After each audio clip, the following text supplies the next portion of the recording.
अस्सलामुअलैकुम वरहमतुल्लाहि वबरकातुहू। बिस्मिल्लाहिर्रहमानिर्रहीम। आज आपके सामने हाजिर हुआ हूँ एक अहम मसला लेकर, एक अहम हकीकत आपके सामने रखने वाला हूँ। वो ये है कि क्या एक मुसलमान अगर किसी मुसलमान को काफिर कहे तो उस पर क्या हुक्म लगता है।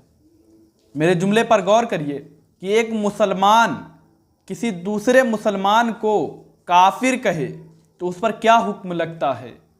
जाहिर सी बात है उस पर कुफ्र का फतवा लगेगा, क्योंकि अल्लाह के रसूल सल्लल्लाहु अलैहि वसल्लम ने फरमाया है, सही बुखारी हदीस नंबर 6104 में रसूलुल्लाह सल्लल्लाहु अलैहि वसल्लम फरमाते हैं, हज़रत अब्दुल्ला इब्ने उमर रदियल्लाहु ताला अन्हु रावी है, फरमाते हैं कि रसूलुल्लाह सल्लल्लाहु अलैहि वसल्लम ने फरमाया कि अगर कोई मुसलमान किसी मुसलमान को काफिर कहे तो उन दोनों में से एक पर कुफ्र लौटता है ज़रूर, यानी उन दोनों में से एक ज़रूर काफिर हो जाएगा। यानी अगर कोई मुसलमान किसी मुसलमान को काफिर कह रहा है तो अगर वो काफिर है तो ठीक, अगर वो काफिर नहीं है तो कुफ्र कहने वाले पर लौट आएगा। यानी अगर आपके ज़ुबान से निकला काफिर का लफ्ज़ तो दोनों में से एक ज़रूर काफिर होगा, या जिसको कह रहा है वो तो काफिर है तो वो काफिर है ही, अगर नहीं है तो कहने वाला काफिर हो जाएगा। दोनों में से एक ज़रूर काफिर हो जाएंगे। ठीक है, ये सही बुखारी में है, सही बुखारी हदीस नंबर 6104 में, और यही हदीस सही मुस्लिम हदीस नंबर 215 पर है। यही रिवायत कि रसूलुल्लाह सल्लल्लाहु अलैहि वसल्लम ने फरमाया कि अगर कोई मुसलमान किसी मुसलमान को काफिर कहे तो उन दोनों में से एक ज़रूर काफिर हो जाता है। यानी कुफ्र, अगर वो काफिर है सामने वाला तो ठीक, नहीं तो कुफ्र कहने वाले पर लौट आएगा। ठीक है, और यही रिवायत जामे तिर्मिज़ी में है, जामे तिर्मिज़ी हदीस नंबर 2637 नंबर पर। यानी कुल मिलाकर ये मुत्तफ़िक़ अलैह हदीस है, इस पर सब मुत्तफ़िक़ हैं। ठीक है, तो अब मैं आपसे कहूँ कि कोई इंसान, यानी ये तो क्लियर हो गया कि कोई मुसलमान को काफिर कहेगा तो कुफ्र कहने वाले पर लौट आएगा, या तो जिसको काफिर कह रहा है वो काफिर है तो ठीक। अब ये बात सभी जानते हैं कि सहाबा इकराम रदियल्लाहु ताला अन्हुम अजमईन जो हैं वो सहाबा हैं और वो सच्चे पक्के मुसलमान हैं। यार, जब अल्लाह के रसूल सल्लल्लाहु अलैहि वसल्लम ने फरमा दिया कि मेरे असहाब में से कोई एक मुट्ठी जौ अल्लाह की राह में खर्च कर दे, अल्लाह की राह में दे दे, और जो मेरे सहाबी नहीं हैं वो उहद पहाड़ के बराबर भी सोना अल्लाह की राह में खर्च करें, तब भी उनका मुकाबला नहीं कर सकते। सहाबा का वो मकाम है, अल्लाह के रसूल ने बताया है। ठीक है, और आपको पता है उहद पहाड़ कितने किलोमीटर के रेंज में है? 15 किलोमीटर के रेंज में है। यानी 15 किलोमीटर के रेंज में उहद पहाड़ है। अगर उतना सोना अल्लाह की राह में कोई खर्च करे, और सहाबी जो होता है रसूलुल्लाह सल्लल्लाहु अलैहि वसल्लम के सहाबी, वो एक मुट्ठी जौ अल्लाह की राह में खर्च करे, तब भी यानी वो जो सोना यानी उहद पहाड़ के बराबर खर्च कर रहा है वो सहाबा की यानी मकाम व मर्तबा को नहीं पहुंच सकता। सहाबा का वो मकाम है। तो अगर मैं आपसे पूछना चाहता हूं, अगर कोई सहाबा को काफिर कहे तो उस पर क्या हुक्म लगेगा, मुझे बताएं आप। अगर कोई सहाबा को काफिर कहे अपने इल्म के बुनियाद पे, अपने हुनर के बुनियाद पे, किसी भी चीज के बुनियाद पे, अगर सहाबा को काफिर कहे तो उस पर क्या हुक्म लगेगा, मुझे बताएं। यकीनन बेशक उस पर कुफ्र का फतवा लगेगा, क्योंकि सहाबा मुसलमान हैं, मुसलमान नहीं रसूलुल्लाह सल्लल्लाहु अलैहि वसल्लम के सहाबी हैं। उनका मकाम व मर्तबा अल्लाह के रसूल ने बताया, जो अभी मैंने हदीस बताई। तो मैं आपसे कहना चाहता हूं, ये इंजीनियर मोहम्मद अली मिर्ज़ा, जिसको बहुत चाहने वाले बहुत फॉलोअर हैं उसने यही बात कहा है सहाबा के लिए। कहाँ कहा है, आइए सुनिए, मैं आपको सुनाना चाहता हूँ। सुनिए सहाबा को उसने क्या कहा है।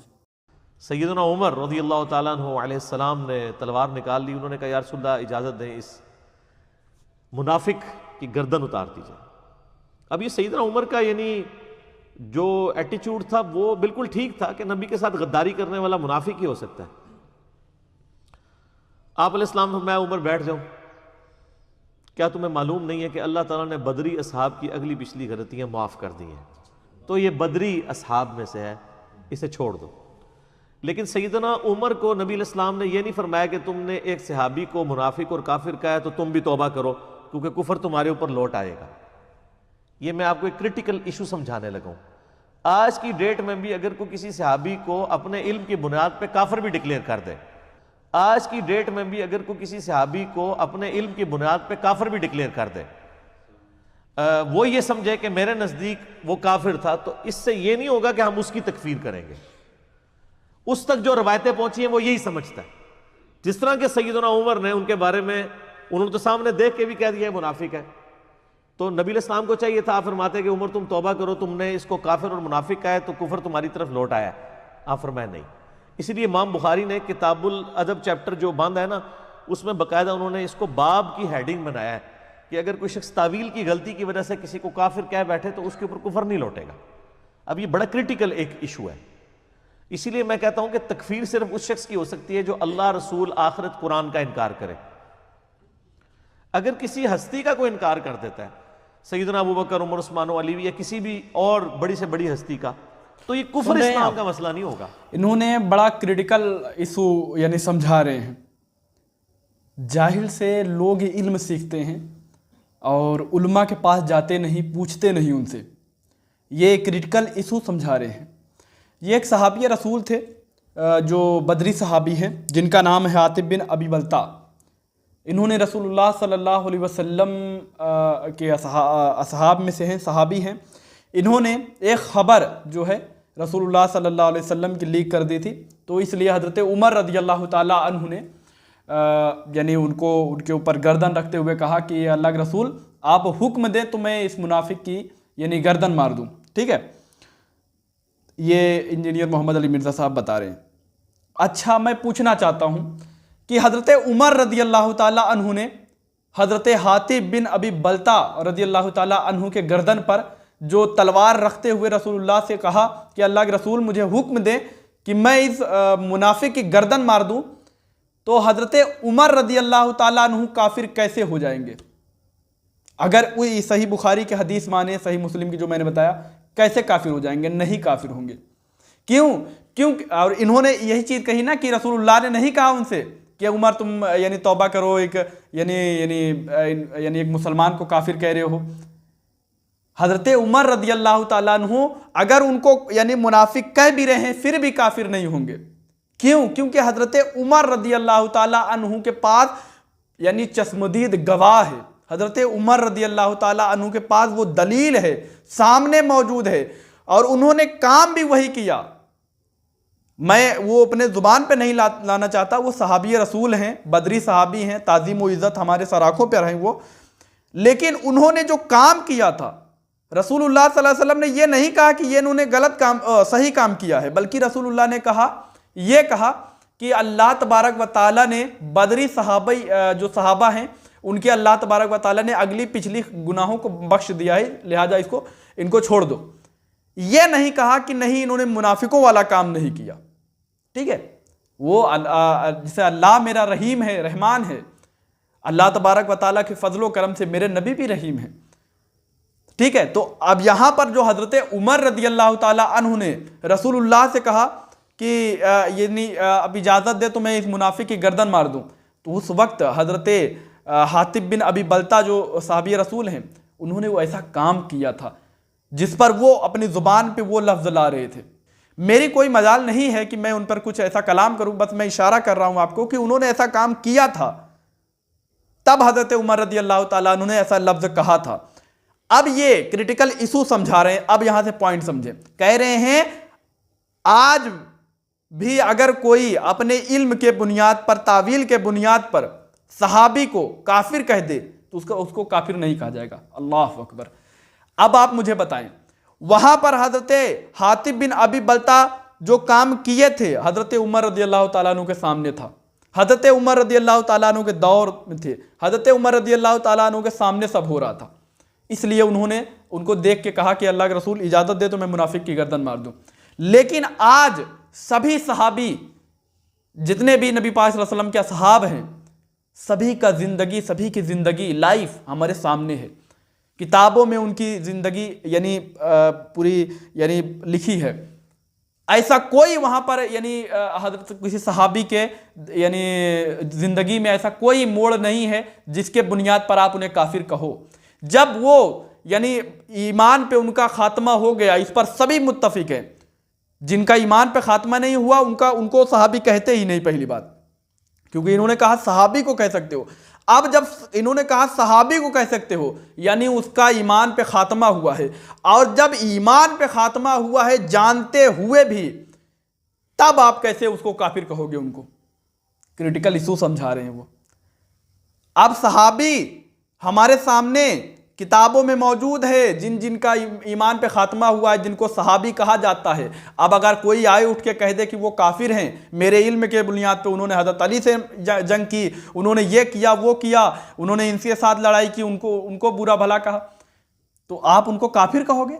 क्योंकि पूरी दुनिया मुत्तफिक है इस बात पे कि उनका ईमान पे खात्मा हुआ है। जब ईमान पे खात्मा हुआ है तो वो मुसलमान हैं, और जब आप उनको मुसलमान को काफिर कहोगे तो काफिर नहीं होगे। तो फिर यह हदीस है किसके लिए? मैं पूछना चाहता हूं, किसके लिए है?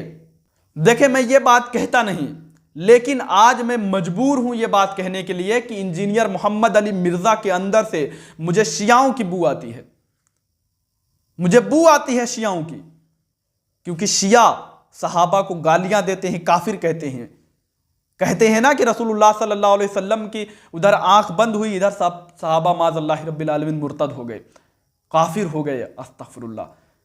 तो ये उन्हीं की पैदावार है, और उन्हीं की तरफ ये मतलब उनकी सफाई पेश कर रहा है कि अगर वो काफिर कह रहे हैं, इल्म के बुनियाद पे कह रहे हैं, तो अलबत्ता शियाओं को भी काफिर ना कहो।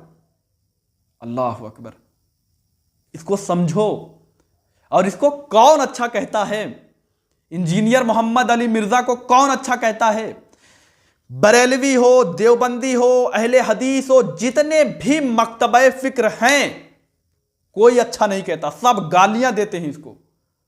और इसको आज लोग अपना आइडियल बनाए हुए हैं, हीरो बनाए हुए हैं। वाह क्या बात है। जिसने बुजुर्गों की किताबें पढ़कर, इमाम बुखारी की किताबें पढ़ी, इमाम मुस्लिम की किताबें पढ़ी, ये बुजुर्गों की किताबें पढ़ के यह आलिम बना हुआ है, और आज उन्हीं का इनकार करता है, उन्हीं की बुराइयां करता है टेबल पर बैठकर। अस्तगफिरुल्लाह। इसे लोग मुसलमान मानते हैं? जो शियाओं के पीछे नमाज पढ़ता है वो शिया जो हजरत उम्मुल मोमिनीन सैयदा आयशा रदियल्लाहु ताला अन्हा को माज़ल्लाहि रब्बिल आलमीन फाहिशा औरत कहते हैं। बताएं, वो शिया जो हजरत अबू बकर सिद्दीक रदियल्लाहु ताला अन्हु को गालियां देते हैं, तबर्रा करते हैं, वो यानी सहाबा को, हजरत उस्मान गनी, हजरत उमर रदियल्लाहु ताला अन्हुमा, इनको गालियां देते हैं, इनके पीछे ये इंजीनियर मोहम्मद अली मिर्जा नमाज पढ़ता है। इसने खुद कबूल किया है, सबूत इसके ही चैनल पर मौजूद है, मैंने अपनी बचस्मे दीद से देखा है। इसको लोग मुसलमान मानते हैं? ये मुसलमान लायक ही नहीं है। अल्लाह की कसम कह रहा हूं कि इसको किसने चैलेंज नहीं किया। कौन इसको चैलेंज नहीं करता? इसके मानने वाले जो इसके फॉलोअर हैं वो शर्म करे, चुल्लू भर पानी ले और डूब के मर जाएं कि इसको पूरी दुनिया के मुसलमानों ने, आलिमों ने चैलेंज किया, मुनाजरे का चैलेंज किया, मुबाहिले का चैलेंज किया, लेकिन यह बंदा बैठने का तैयार नहीं है। 4x4 के दड़बे में बैठ के भोगता है, कभी सहाबा पे भोगता है, कभी औलिया पे भोगता है। समझ रहे हैं? मैं क्या कहूं, मेरे पास ऐसा लफ्ज नहीं है, क्योंकि मैंने खुद आज इतनी स्टडी की, अब मैंने देखा कि हर मकतबे फिक्र यार अहले हदीस भी इसको गालियां देते हैं अहले हदीस गालियां देते हैं, देवबंद वाले गालियां देते हैं, बरेलवी गालियां देते हैं। कोई इसको मुसलमान तस्लीम नहीं करता, लोग इसको अपना आइडियल बनाए हुए हैं। आइडियल, चलो ठीक है, आइडियल तुम बनाए हो, तुम्हारा आइडियल क्यों किसी के सामने बैठने को तैयार नहीं है? सब ने मुनाजरे का चैलेंज किया है कि नहीं? ये बैठने को तैयार क्यों नहीं है? आवाज उठाओ ना, बोलो ना कि इंजीनियर मोहम्मद अली मिर्जा साहब आप सही हो तो बैठो ना, किसी आलिम के सामने बैठ जाओ ना। हमारे पाकिस्तान के मुफ्ती राशिद महमूद, वो तो चैलेंज पे चैलेंज करते रहते हैं इसको। अहले हदीस वाले, ठीक है, मेरा उनसे इख्तलाफ है, बहुत से मसलों में इख्तलाफ है, वो इसको चैलेंज करते हैं, उनके सामने बैठने को तैयार नहीं है। तारिक मसूद साहब इसके जेहलम शहर में जाके इसको चैलेंज, वहां पे रुक के आए, चैलेंज करके आए। ये बंदा आया नहीं उनके सामने। बहुत से इसके स्टूडेंट, चाहने वाले इसके, इस बात से बड़ा नाराज हुए थे उस वक्त, इससे ही नाराज हुए थे। मेरे सामने वो कई लोगों ने मुझसे कहा जो उसके चाहने वाले थे, जब कभी यानी इसके बारे में बात हुआ तो उन्होंने कहा कि मुझे एक बात बहुत बुरी लगी थी। मैंने पूछा क्या? कहा कि जब तारिक मसूद साहब इसके जेहलम शहर में गए तो ये क्यों उनके सामने नहीं आया। इस बात से हमें इतना तकलीफ हुआ था उस वक्त कि मैं बयान नहीं कर सकता। ऐसे लोगों ने मुझे बताया। तो तुम जिसको हीरो बनाए हो, आइडियल बनाए हो, तुम्हारा आइडियल सिर्फ 4x4 के दड़बे में भोगता है। सिर्फ किसी के सामने बैठने के उसकी जुर्रत नहीं है, हिम्मत नहीं है।